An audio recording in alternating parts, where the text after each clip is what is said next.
Hey, welcome to Caching in the Northwest. You know this is the official podcast of GeoWoodstock 18 right here in the great Pacific Northwest. Now, it's Thursday at 9 p.m. Pacific. I'm Chris of the Northwest, and we're going to talk about geocaches and geocachers from here and all around the globe.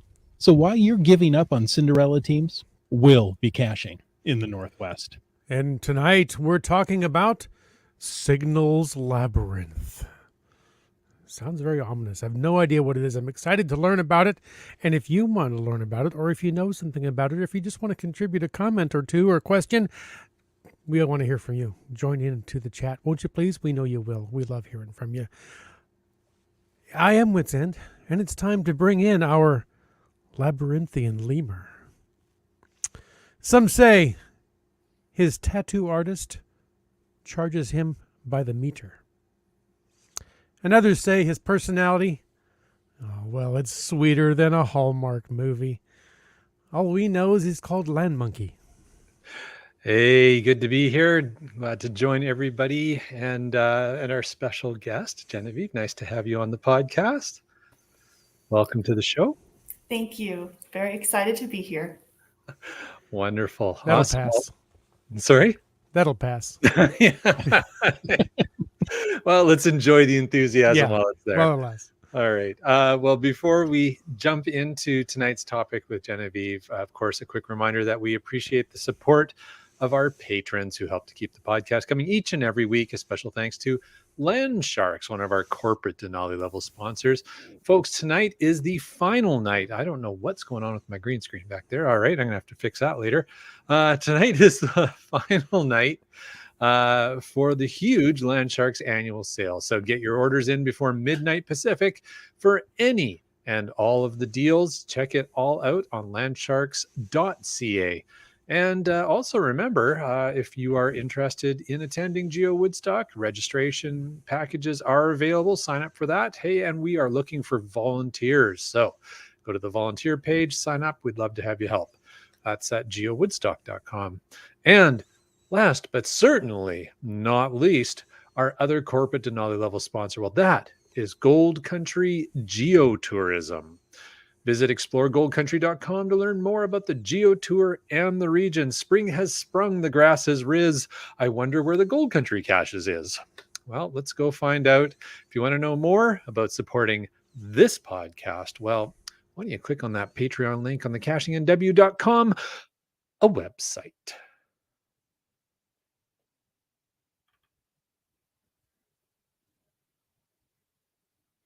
And while Chris is muted, And so that was how I earned my first million. And then, from there, it was much easier. Oh, and it wasn't on Land Monkey's poetry either. Hey, if you want to join in to tonight's chat, use the hashtag Signal. Now, you can always put things into the hashtag FATAS, and we'll bring that up in the after show. And hey, we want to know what you have cooking tonight. So use the hashtag podcast baking to let us know what's in the oven. Yes, indeed. Well, we have welcomed our guest. Folks, you are probably accustomed to us maybe running through some news and also doing the glow. We're going to push that to the back end of the show tonight because Genevieve is on the timer. Rock Chalk apparently told her she only has so many minutes to get everything in or she's in trouble. And we don't want to get her in trouble with Rock Chalk because we all know how he can be sometimes. So we're going to just jump right into tonight's topic with Genevieve. Genevieve, why don't you, if you don't mind, tell us a little bit about what you do at HQ and maybe your favorite type of geocaching adventure. Sure thing. So I work at Geocaching HQ on the marketing team, and the marketing team takes care of all kinds of things for HQ. And what I work on in particular is the Geocaching HQ blog, also the newsletters that we send out. And then I also help out with the leaderboard and souvenir challenges that we have. And as far as my kind of ideal favorite geocaching adventure, I once went on a really great cache outing that was biking from cache to cache just here in Seattle. And it was like a gorgeous day. So I'm sure that influenced the reason why I felt like it was a great cache outing. But it was just so much fun to feel like I was flying from cache to cache, kind of racing around, getting those finds. So that's where I set the bar for a great geocaching adventure. That sounds like a wonderful day out. Mm-hmm. Yeah, fair enough. It's hard to match that. Mm-hmm. Now, recently there was a post, I believe from you, on the geocaching.com blog about Signals Labyrinth. So we're excited and curious to learn all about that tonight. We get the sense that Signals Labyrinth is another souvenir promotion, but, far be it from us to guess. You're the expert. How many gajillion souvenirs can we earn with Signals Labyrinth? So there are 13 souvenirs in total that can be earned. Number. Oh, good. I'm glad. Lucky 13. That's what they say, right? Yes. So 13 available. So the Signals Labyrinth is going to last for 12 months. And there's going to be 2-month intervals in this challenge. And for each interval, a cacher can earn 2 souvenirs. And then if they earn all 12, so each pair of souvenirs for each interval, then they get a 13th souvenir for doing it all. So 13 available. Nice. Now, you mentioned souvenirs. We all love these digital souvenirs that we've been getting. I mean, we all climb the mountains. We've, done the 31 days of August, how far you want to go back. We love these souvenirs. When can we start getting them? And how do we earn each one? I mean, two per period, there's got to be some challenge in there. Yes, there is. That's a great question. So everything kicks off Monday, April 4th. And then this is important. It's Monday, April 4th at noon UTC. So for us in the Pacific Northwest, that will be 5 a.m. So that shouldn't be too difficult. We won't be, I think, worried about getting out too early. So all that geocaching I do at 2 a.m. is not going to count. Yeah. So that's why it's important to remember, because if you're in the habit of posting logs at 2 a.m. and you think, hey, it's April 4th, well, you got to wait until 5 a.m. if you're here in the Pacific time zone, especially if we have any listeners in like New Zealand or Australia. It's a bigger deal over there as far as the making sure with the time difference goes. But yeah, so you can start earning souvenirs April 4th at noon UTC. And then I'm also want to make sure I mentioned that, so there's 13 available souvenirs, but similar to how Reach the Peak went, they're not all available at once. And I kind of mentioned that earlier too, because they're limited within each 2-month interval for Signals Labyrinth. So you'll be able to start working towards the first two souvenirs this coming Monday at noon UTC. And then I believe you also asked about how you can earn the souvenirs. So this is a leaderboard challenge. So you want to go out and find caches, log them, adventures as well. And that will give you points on your leaderboard, of course, I'm sure, as you all know. And if you earn 50 points on your leaderboard, that gets you the first souvenir for that labyrinth, because each period of the challenge has a different labyrinth that's associated with it. So 50 points gets you the first souvenir, and 500 points gets you the second souvenir. Very cool. Nice. So you heard that, Wits End? You may be at work for an hour before you can log your first cache on Monday. That's okay. Indeed. I'm noticing, as you said, Genevieve, it runs right through the summer and the winter into almost next spring, right up to February of next year. So this one will be going for a while.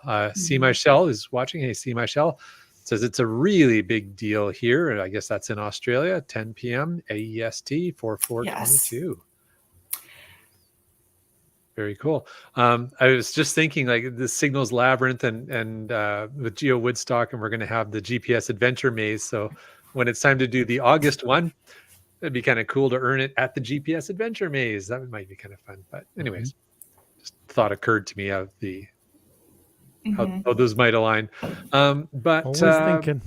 yeah, the idea, Genevieve, for the promotion itself, and like it's the art looks kind of cool. The premise is a little bit different with the idea of Signal having to get out of different labyrinths, etc., or puzzles, or however that works. How did the idea come about for this promotion, and what was the inspiration for you? So the idea came out of a big brainstorm that we had at HQ with folks from different corners of HQ. We wanted to get lots of different voices and like styles of caching in the room.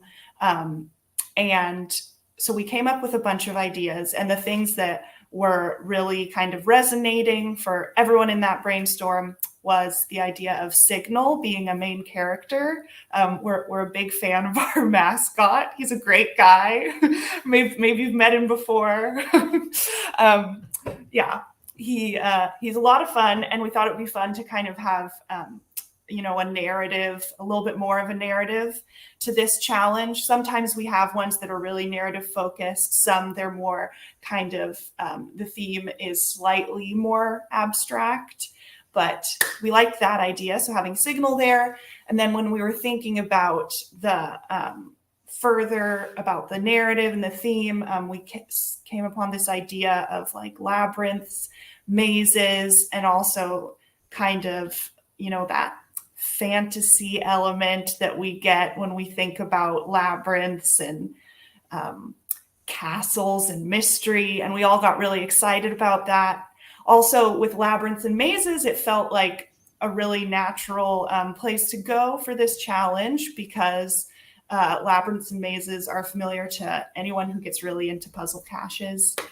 We have the GPS maze, as you mentioned, of course. So it's kind of a natural pairing with geocaching, with what geocachers are into. And then also we got excited about the possibilities of having this kind of fantasy labyrinth theme, and what the creative team would be able to do with the artwork, and also the like geocoin design that will be coming up with that too. So we felt really good about it, and that's how the idea came about. Nice. Now, we love the artwork here. I want to share it. Here we go. And the artwork is, I'll use the term amazing. Right? Okay. Have you ever seen Signal looking so buff? No. J-Car says we need a Signal action figure. Yeah. or a Funko Pop. Mm-hmm. Yeah. There you go. Oh, with all the souvenirs that HQ puts out, where does all this incredible art get produced? So all of the art, and there is a lot of it, is produced by our 3-person creative team. So they are super brilliant and also super productive. They're coming up with stuff all the time, and they do like the creative work from like inception to the very end of producing the artwork. Because we'll share with them, like, and they'll usually be in the conversation too, even when we're coming up with ideas for things like this. And then we'll share, the rough kind of sketch, what we imagine it look like, or similar things that we are referencing when we're talking about it. And somehow they just come up with some like a totally complete vision that is executed just like we see with Buff Signal there. And they always blow me away. I share my ideas with them for what a souvenir might look like, and whatever they return back, the final product, it's always better than I had envisioned. So yeah, we're really lucky to have a really great creative team at HQ. You really do. We've interviewed them before. and it amazes me the breadth of their creativity. Right, no two promotions look the same. So Mhm. And a question from Gas Station Tuna on this topic. Well, we're on this, Genevieve. Is that the same team that creates the art for the geocoins?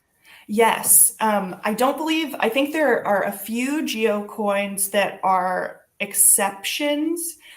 They might be for like different different specific types of like promotions or campaigns, but most of the geocoins, those are designed by our creative team, and definitely all of the geocoins that have to do with any kind of souvenir challenge that we have, the creative team designs all of those. Makes sense. There's a lot of talent in that creative team. I have to Mhm. agree with what you guys have said. I'm always amazed. So we're after these fantastic souvenirs with souvenir 1 at 50 points and souvenir 2 at 500. See, I was paying attention. Yeah, did you take notes? something like that. Okay. So 10 times 1 is 2. That's what I'm getting out Oh. of that. Okay. Wait, no, something like that. Obviously, we need to track our progress and make sure that we're moving right along to get those points to get our souvenirs. How do we do that? Mhm. Is there a special tracking app just for that? Do we use the geocaching app? Do we use a third-party app, or can we go to the leaderboard, or we go to the website, or do we just call you at home and text you and say, "How am I doing?" This is a great question. So the best place to go will be a dedicated page that we're setting up for Signals Labyrinth. And you'll be able to reach that page similar to how you would reach the leaderboard page. So Mhm. this will be separate, its own thing. And it will be a line item. If you're looking at the geocaching.com website, it will be a line item when you go to your dashboard. So if you're looking at the screen there on the left side, it'll be a line item in that same list where the leaderboard is. And it will say Signals Labyrinth. So you click on that, that'll take you to the page. And then it will also be in the app.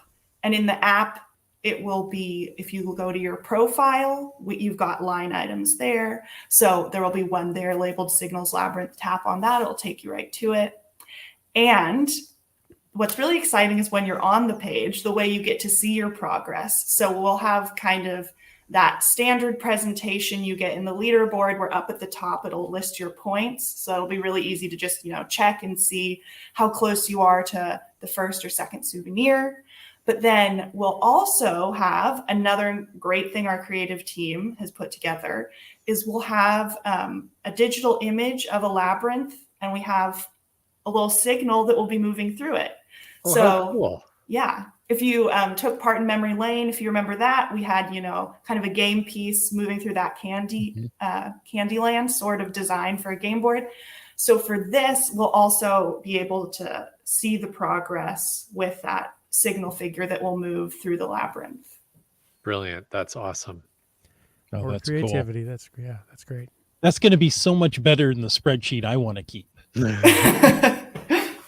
Well, you can still keep your spreadsheet. We'd love to Yeah. see it, Chris. I think I will, just Okay. because. Who doesn't love You a can good show it chart? every Thursday. Let us know how you're doing. Of course, we talked about the art, and we talked about how, and you mentioned, Genevieve, that the same creative team makes the art for some of the trackables and such for these promotions. Will there be any unique trackables or swag coming for HQ for Signals Labyrinth? And I have to ask on behalf of Mrs. Land Monkey, will there be a patch? Okay, great questions all around there. So at this point, and we do have a whole year for Signals Labyrinth, so things may evolve, but we know for sure that we're going to have some really fabulous geocoins. We don't have any plans in the works yet for a patch, though. Perhaps stay tuned. We'll see what we can work out. Who knows? But we can definitely say that we'll be having some really beautiful geocoins, and everything is, the details are being finalized, so I don't want to give too much away, but we'll have a different geocoin for each of the different labyrinth locations. And since there are 6 of them, you'll have the individual ones, but you should also, if you have all 6, be able to present them together in a way that'll look pretty cool. Ah, Oh. intriguing. There you go. Now I've got to get all 6. So Oh. there's another scoop tonight, or Yeah, for this you just folks in. listening. Yeah, no kidding. Now, Genevieve, can you give me any help for my spreadsheet? Will the scoring change with each one of these periods, or 2-month spans in with the adventure, or the souvenir for the labyrinth? Yes and no. So, so for each different labyrinth that you'll be in for 2 months, or however long it takes you to get to that second souvenir within 2 months. So for each one, it'll be the same amount of points required for earning souvenirs. So it'll always be 50 to get the first, and it'll always be 500 to get the second. So that scoring stays the same. But the scoring for the different actions that earn you points, that will change from labyrinth to labyrinth. So what the number of points you earn for logging a multi-cache will probably not be the same in June and July as it is in April and May. Okay. Makes sense. Can we jump to the question from Dora Moore? I think that's perfect timing with this question that just came in. Oh, Yeah, maybe. and maybe if we'll stop fighting over who gets to put the question on the screen. Okay. So Genevieve, Dora Moore is asking in the chat, the blog mentions special labyrinth items. How do you find them, and can you still earn the souvenirs without finding those items? Okay, I love this question because Okay. this is one of the things that is unique about Signals Labyrinth, and it's something that will be important to remember for like understanding the points as the challenge goes on. So the special labyrinth items, for the first part of that question there, how do you find them? Well, there's not much that you can do there really is no way to know that you're going to find them. So, for example, we had Wonders of the World, we had Mystery at the Museum, where you could really target specific clues, specific wonders, and specific caches. That's not possible with Signals Labyrinth. So it's just going to be chance.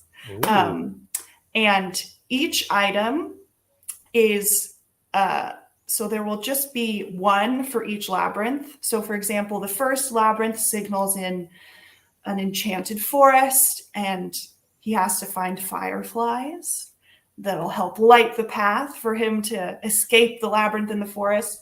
So anytime that you log specifically types of geocaches, there's a chance that you might also find a firefly. It's like a random generator kind of thing. A little bit, yeah. A little bit. Okay. And exciting. The firefly will also give you points on your leaderboard.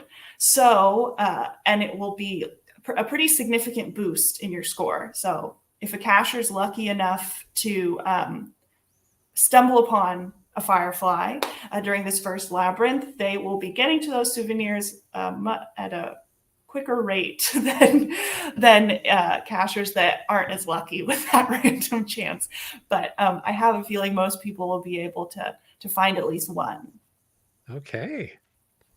So get out there and get caching starting April 4th at midnight UTC. Okay. That's right. Noon UTC. Noon. Sorry. UTC. Yes. 12 noon. The anti-midnight. Yes. Yes, the actual 12, not the 024 one. There you go. So once again, great questions from our live chat, and there's tons more there. We'll get to them eventually, but another great scoop, Genevieve. Thank you. Yeah. All right. Well, I see the clock winding down quickly here, and I think we've covered everything that we wanted to ask you. Is there anything else that maybe we missed, maybe you thought of, maybe you have another scoop that you'd like to share with our audience here or with us? We could go offline. You can tell us later. But anything else you want to contribute before we know your time is limited? I think we've covered all of the big stuff for Signals Labyrinth. I think your listeners will be well prepared for when the clock strikes at noon UTC April 4th. Yeah, the only other thing that I had wanted to make sure to mention was about those mysterious bonus items, to make sure people had the scoop there. And I'll also mention that the way things are set up, if you want to see the notification that you find one of those banner items, you do have to log your find in the app. So you'll still get points for them, even if you log finds elsewhere. You will absolutely get those, but the sighting of that firefly will happen in the app. So there you go. See, Michelle wants to know, will the fireflies animate our phone screen when we log the find? I wish, but it'll be similar to the kind of banner notification you get if you get a souvenir, or this similar notification for Wonders of the World when you would find a wonder. Mm-hmm. Kitty Quest wants to know, are the fireflies static or do they randomly move? So if one cacher finds it on a cache and, we all log together, are we all going to get the firefly, or is that random? Question. That is random. So there's a chance that you might all get a firefly, but likely that would not happen. So it's not attached to a specific geocache. It's just like every time you log, there's a random chance you might get that item. Mm-hmm. Okay. Very cool. This is exciting. Mm-hmm. Mm-hmm. Our CA777 wants to know if we can find the fireflies during the daytime. You can, they're just a lot harder to see.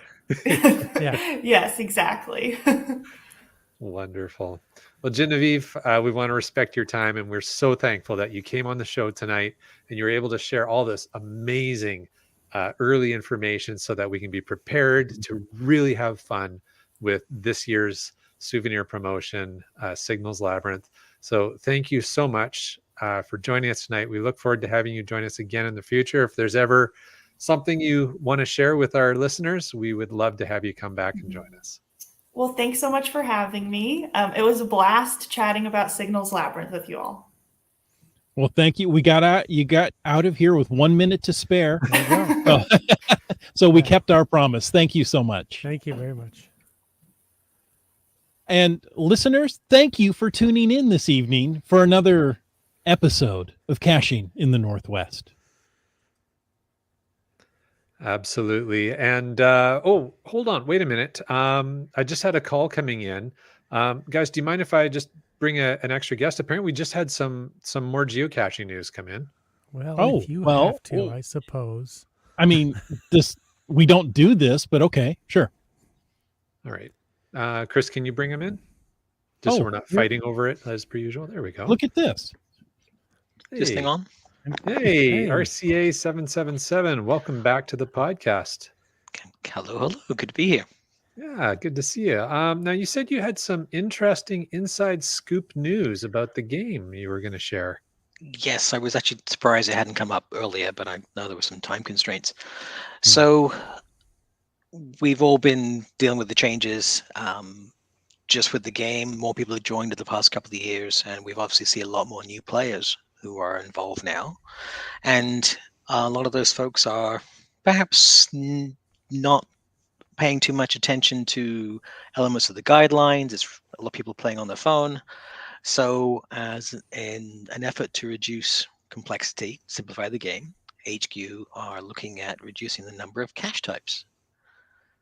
So today you've got traditional, multi, mystery, letterbox, and where I goes. They're all going to be just considered the physical cache, and Earth caches, webcam caches, and virtual caches will be lumped under a virtual cache, which is easier for folks to remember. And now the plethora of event caches, so regular events, CETOs, GPS Maze, Megas, Gigas, and the upcoming Terra event cache type, those all now going to be considered social caches. So it's a physical, virtual, or social. So smileys work the same way. It's easier because there are times when reviewers will say to a player, I know you're trying to design your cache this way, but using the wrong cache type. Now is it something you placed? Yes, it's physical. Is it something that you can't place it because it's virtual? that matches, or it's social. So they So- haven't confirmed too much more from that, but So, I mean, an icon run now, or in the future, when this, is there a date when this is? I haven't seen anything on for release. Right now, we're testing this on one of our pre-beta sites. The icons themselves, the design haven't been confirmed. I think similar to the existing traditional virtual event cache icons. People know what they are. There's enough marketing material out there, swag, etc., etc. It's probably going to be a transition. I don't know all the details yet because we're still working, as I say, with an announcement to try and get people's feedback from our communities. This just seemed like a good opportunity to broach it with everybody. Yeah. Makes a lot of Well- sense. It simplifies things. And if Yeah. you have one of those other cache icon types that doesn't spark joy, you just send it away and lump it under the new one. There you go. This is going to make searching so much easier, I think. Yeah. Yes. Yeah. And it's easier for folks when they're just starting off. You can say, is this a physical cache? Yes. Well, everything to do with it needs to be 161 meters, 528 feet. Yeah. So Adventure Labs are always separate. So if you think of today, you have the Adventure Lab experience within the Adventure Lab app. That's over here. That's that part of the geocaching world. This is the classic approach to the game. Really, it's just changing the way you refer to the individual cache types. There you go. Another question: will all current cache types be grandfathered? The approach is either going to be grandfather everything and leave it as is, and then choose a launch date and go from there. So geocaching 2.0, for want of a better phrase, or to give folks the ability to go in and click edit and change the cache type. And that might be easier from a programmatic perspective because you already know if it's traditional, it can only be a physical. So you can press a button and flip them all over. I'm not sure if that's going to be one button to change all your caches over, or if you can do them individually. I'm hopefully individually, because there are some caches have got some history. People like what they are, but it certainly will reduce things. Right. Landsharks has a great question here. Does that mean locationless caches will come back as well? Well, we do have Signal out there. Yeah, we do. So, and that would, in theory, be virtual as well. So I'm not sure that locationless isn't really about being there per se. Right. It's more seeing something. So Well, I'm not sure if locationless, that's there's no fit. location. You can't be there if there's That's no right. there. You had to be there unless you weren't. Yeah. That's right. What is there except here with a T? Somewhere in between. That's pretty deep. Yeah. It's the with an RE. Yeah, so it's going to be a bit of a transition for I think existing players when they're creating a new cache page. The types are going to be different, but I'm not sure it's going to make it any more difficult to get it reviewed. Probably easier, in fact.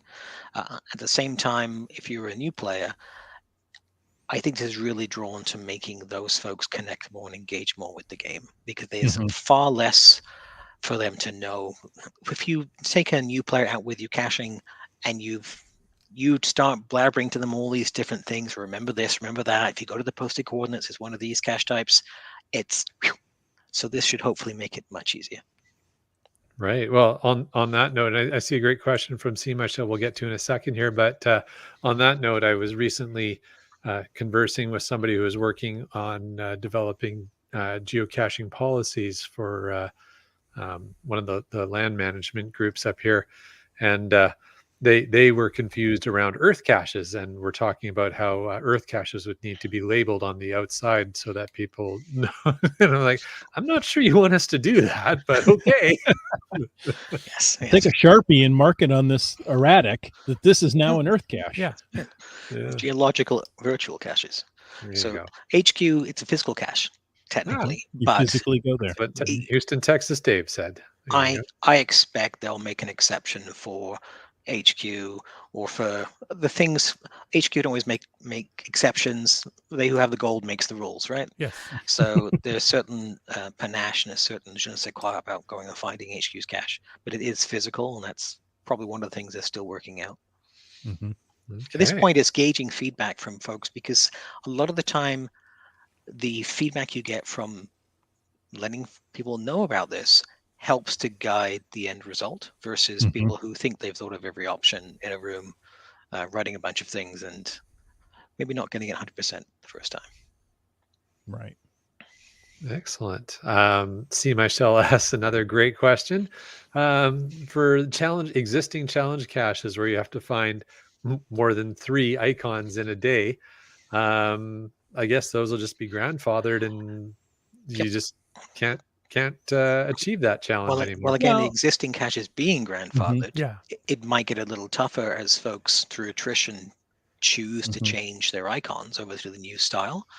But at the same time, that's similar to caches going by the wayside and churn from being archived. So there are challenges which become tougher each day because the qualifiers disappear, and at some point in time, some challenges won't be attainable. I Right. think that's much less of an issue with 3 million caches out there in a net new going forward position, but certainly it's going to make for perhaps more challenges coming out for the new types. So we Right. won't see another moratorium on challenge caches necessarily. I don't anticipate that.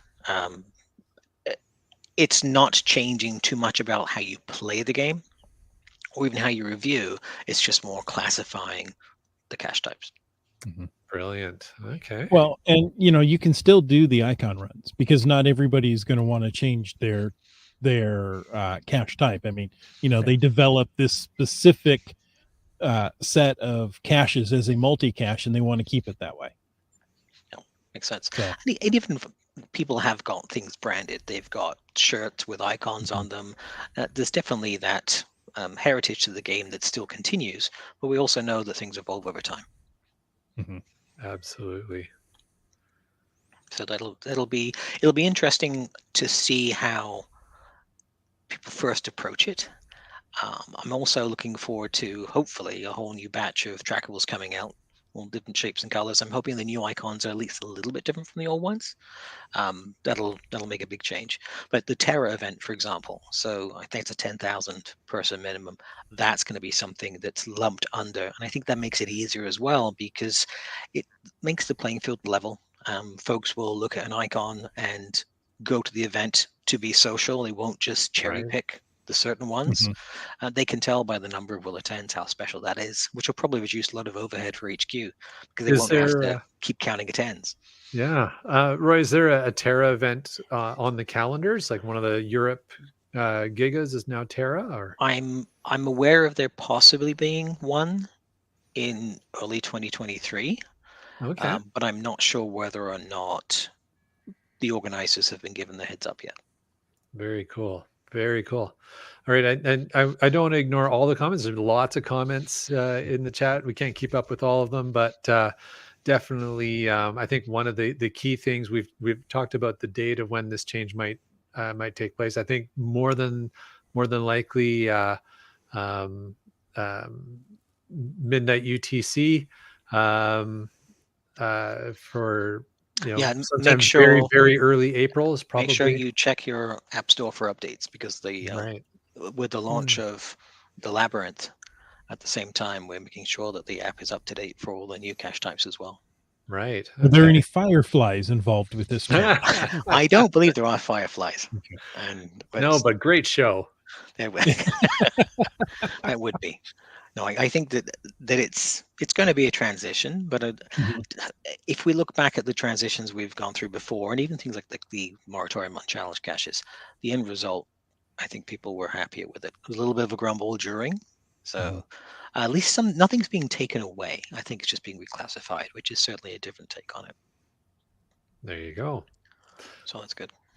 Wet Coaster asks an interesting question. It might be a bit of a callback to a previous time that Roy was on the show, and he's wondering if caches placed using a drone will get their own icon. Well, if placing with the drone, in theory, is supposed to go to the location and drop off the cache, but it's physical cache type. I think you're referring to when we used to review the caches with the drones. Right. That project was shelved. Amazon effectively, we've never seen Amazon deliver things to our houses with drones. That's all been canned from there. That was like 4 or 5 years ago. But yeah, it would be physical placements again. I'm not sure if they're going to have in the future any other attributes that might cover that kind of situation, but for right now, it's definitely going to be cache types. Well, I've seen, speaking of drones, the parks around here, they all, prohibit drone flying. So I think the whole idea of placing or reviewing by drone is pretty much shot down. I mean, flying you have very limited airspace now in which you can fly a drone. So Yeah. it's not like it used to be in the early days. In the early days, all that empty space and nobody was using Yes. it. Yeah, it's definitely a changing playing field for the game, but it's also a changing world. So I think we have to recognize all kinds of changes. And as we on the reviewer side of things, we don't typically get too many heads up of brand new things a long time before they're launched, obviously, because HQ need to develop things. This is a thing where we've discussed within our community. It makes our life easier. Less time that we spend on a review means we can do more reviews, which means more caches get out in the field. And at the end of the day, are folks more concerned about the adventure of the cache, logging the cache, getting the smiley? Yes. Were they worried whether it was a letterbox, the posted coordinates with a stamp in it, or just a traditional, or whether it was a reverse where I go, it was a container, you signed a log, you geocache, you made a find. Is this maybe also because a lot of the types were kind of bleeding over into each other anyways? Like many of the physical caches might, like you're saying, like you can place a traditional, put a stamp in it. Now it's a letterbox, but what happens when the stamp goes missing? And so that's a situation. It's not a letterbox. No, it's a traditional. It's a traditional, right? And that's exactly. So in theory, if your stamp goes missing from your letterbox cache, you should disable it and perform maintenance because it's not guidelines compliant. And if you don't have a stamp, do you archive it? It's still a perfectly good traditional at that point. So currently, yes, you don't replace the stamp, you archive it, you put a new log in it, you submit it for review again as a traditional. This would skip that step. So that's definitely going to be part of the bleed over. And also, there are many times where people have discussions with a reviewer. Is this a mystery or is this a multi? Well, if you go to the posted coordinates and there's something you read or obtain offset information that you need to find the cache, it's probably a multi. Oh, but what if I go there and I look across the bay and I count the number of towers? Is that a mystery or a multi? That gets rid of all those complications. It's just much easier for everybody involved. Excellent. MC3 Cat says if your log goes missing, the whole cache becomes virtual. Well, there's an archive button for that. Brightling wants to know, do the different icon types, do they have any new attributes with them? I doubt it. I know it was... I know people have discussed different attributes at different times. Have you ever noticed when you go the little grid on the side of the cache page, there's only so much space it fits in? And then they do a rearrangement every once in a while. They kind of rename an attribute here and there. Front yard cache, whatever it's called nowadays. Some come, some go, but they never seem to expand them because I think they've pretty much covered all the bases. But I'm guessing that on the back end of things, it's a computer, it's a database. To us, they can just press a button and make a whole new attribute. But I'm quite sure there's indexing and what happens with the API partners and legacy apps and GSAC. GSAC would know about it. So I'm not sure the attributes are really going to be on the table. Whereas at least when they go to physical, things like GSAC they can make a modification in the API to make it all appear like the traditionals. So it'll hopefully be an easier way to process things. Very cool. All right. Well, I think that probably covers off the stuff there. Roy, was there anything else? Well, I'm just looking forward to seeing everybody at GeoWoodstock. Yes. Me too. It'll be so much fun. Yeah, so at this point in time, I know that there's at least half a dozen of the Canadian reviewers will be there. Well, it's going to make it easier for the people who want to do an icon run at GeoWoodstock as well, right? Because now we were putting out all kinds of different events and everything on the Friday before, and there's so many different cache types in Abbotsford so that people could do like 12, 13 icons in a day. Well, now you only need to do 3. That makes it a lot easier. You can just spend the day. Complete the set. Yeah, it makes the geocoins easier too. There's fewer icons to be drawn. There and you I think go. that the less colors you use, the cheaper they are to make. So something like that. Yeah, we should probably talk to Land Sharks about that. going back to the GeoWoodstock thing, aren't all Canadian reviewers required to go to GeoWoodstock? I hope so. If someone were to provide a lot of them tickets to get there, I'm sure that would make it much I easier. see. But you know that really, really big chunk of stuff directly above the US, right? So it's getting from side to side there. That's problematic at times. I know I'll be there. Wait, you're saying that whole thing above the US is Canada? Most Yeah. of it. Most of Okay. it. There's a chunk that isn't. So we have reviewers across from west to east and east to west, north to south. I know that a few folks have made the plans already. Some are still looking at whether they can make it out there. But I am looking forward to seeing so many people out there. And someone's probably going to end up handing me a microphone at some point in time. And what kind of damage can I cause there? So it'll be certainly an intriguing experience. I don't know. What kind of damage could you possibly cause anytime you get behind a microphone? That's Really? right. Who am I to deprive you of me? Exactly. Oh, So okay. we wouldn't want Now, to with have that. that in mind, maybe we shouldn't have had you on tonight. Oh, Story of my life. regret. Oh, too funny. I think actually, I but, see you know- Land Sharks got a good comment there. Which one's that? After their 3-icon run, they can spend the rest of the day volunteering at the registration event. There you Mhm. go. you Indeed. saved a lot of time. Yeah. Absolutely. Brilliant. Okay. Let's see. Was there? Well, we were talking about GeoWoodstock, and so Roy, looking forward to seeing you there. Chris and Jim, hopefully you guys will be able to make it up for that as well. And then the following I week, thought about it. Yes. Yeah. You'll know me. I'll be the one that looks like me. I don't know. Ah. Every time I've planned to come in the past, it's been postponed. So maybe I shouldn't plan to come. Okay. So Jim, don't plan to come. Okay. Just do it like totally last minute. Right. Got it. That's All in my right. wheelhouse. Oh, is that tomorrow? I guess I could get up there. Just go for ice cream in BC. It's easy. There you go. It's excellent. Yeah, lots to do, lots to see, and now it'll be even easier, right? Because Mhm. 3 icons. Yeah, much better. So that's good. It's funny. Yeah. I'm tired because here I remember I'm 3 hours ahead of you guys. Mhm. Right. So it's So, 12:48 a.m. So what's the date there, surprised I'm too? still perking. April 1st. oh, okay. Good. There you go. So, how is tomorrow? Is it okay?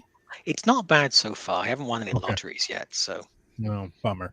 No. Okay, well, let me know. it works.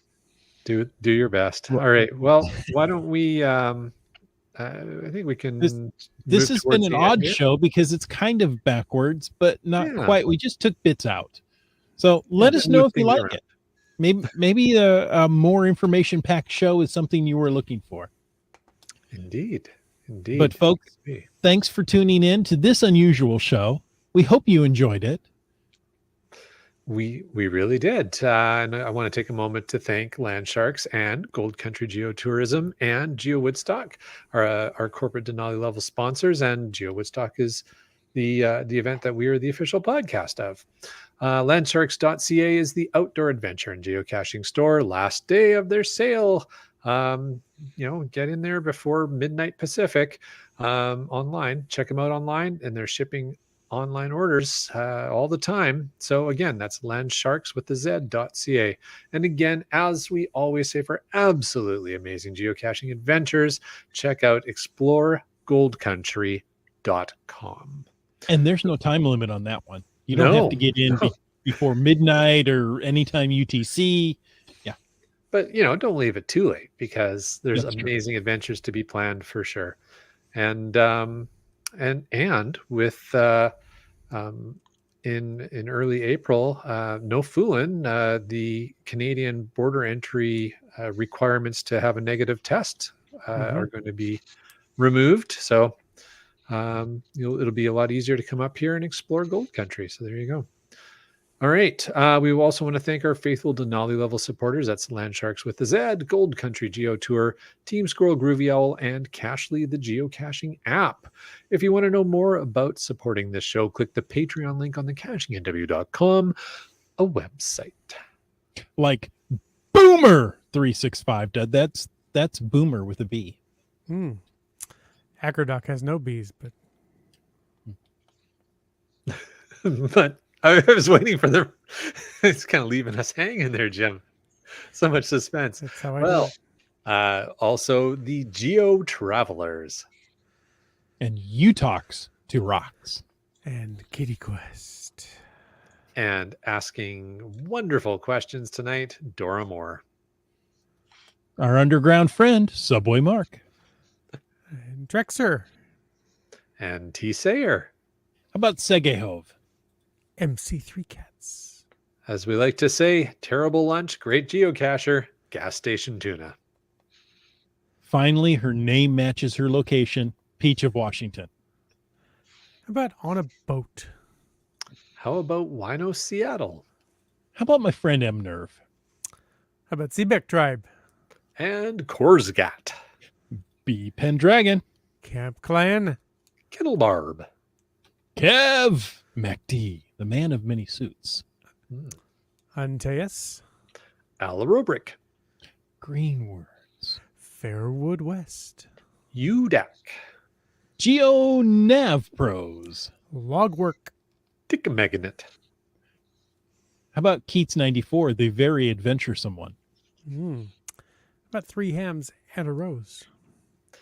Yeah, I think shows around this time of year are one of his favorites, if I understand correctly. I think so. Yeah. How about Ari 54321? CRS 98. Genies? Just finding our way. Wet Coaster. Broncos fan for life. Sorry, Chris cracked me up with his very passionate way of saying that. Lime hacks. Daughters. GSM times 2. Can't fool him. No. And Kid Vegas 19. Team Noltex. Sprouter? My favorite kitchen appliance, the LG 9000. And Skyhawker. There we go. Suspense. So, Cache Shadow, RCA 777 there.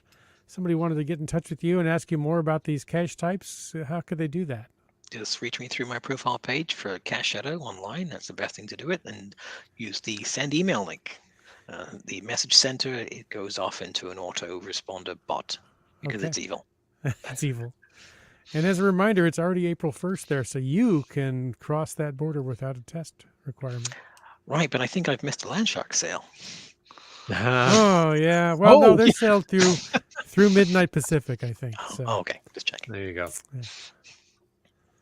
You can jump online and do that. Indeed.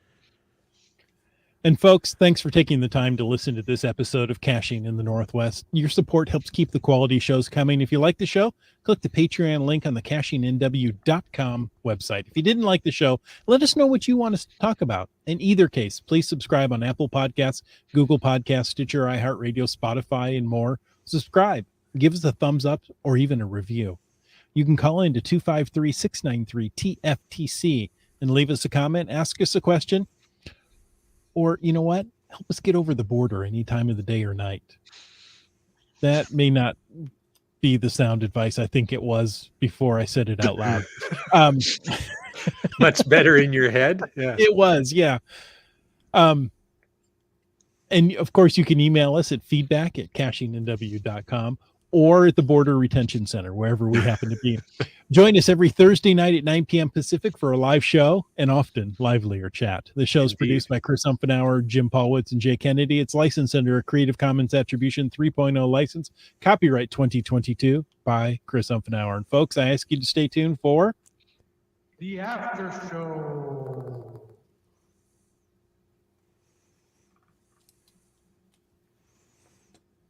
See, we got a whole bunch of comments. the flagged. after show. Let's see. We're in the after show. Let's see. It skipped down.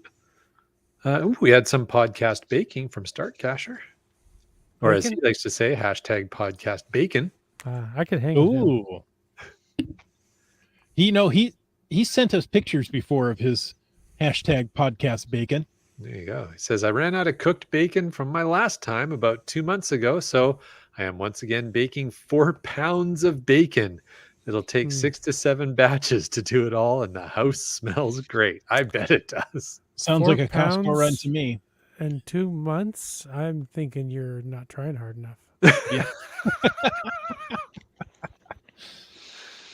Oh, too funny. He must ration it just right. Oh, very good. Indeed.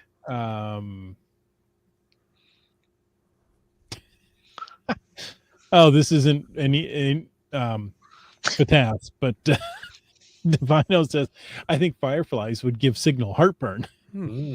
They could. That's what the bacon's for. Oh, It's like the flaming hot variety of fireflies. Yeah. aren't they all hot? Oh, sorry. That was gas station tuna. Fully agrees with this about the icon types. Well, the timing is Or anything. Or I was gonna bacon. say, You know what? I'm just going Fully to keep agrees that with up there. bacon. You could just paste that every now and again to back up an argument. We're going to hold that comment, gas station tuna, and just reuse it whenever it's convenient for us. Yes, I agree. That's about time, honestly. What else have we got? Keats 94 is a new episode going live tomorrow at 10. Time away in Tawasin. He's going to talk about unique cartographical error in that episode. Wonder if that's Wayne Roberts, but we'll find out. Check it out tomorrow. There you go. Tomorrow will be a great day to go to YouTube. Earlier tomorrow morning, I'm going to have my next episode of our Bermuda adventures go live as well, and we're going to show you some secret spots that you might not Nobody find. else knows about, well, except I everybody mean- else in the video. except for everybody in the video. But and once you watch a video, you'll know about them. But some pretty cool spots, so you won't want to miss These that. no longer secret spots. Exactly. Did you publish any shorts from Bermuda? If I was thinking, I would have, but I've got content I probably could use to do that. That's pretty smart. There you go. Bermuda shorts. I like it, Jim. Isn't Right. he Weird Al's drummer? Yes. And yeah, Did you find a triangle while you were in Bermuda? we found several. Yes, but then we got lost. Lost Is it a footage. Star? Gas station tuna. He's like reading our show notes. Stop it. Yes, he's on the ball Or tonight. we'll that's just for use sure. your one ambiguous comment everywhere. That's right. You get T-shirts. There you go. In fact, that is probably a good T-shirt for this pod. Caching in the Northwest. I fully agree. It's about time. I like it. It's our new show slogan. Oh, hey folks, thanks for joining us. And until next week, get out and get caching in the Northwest.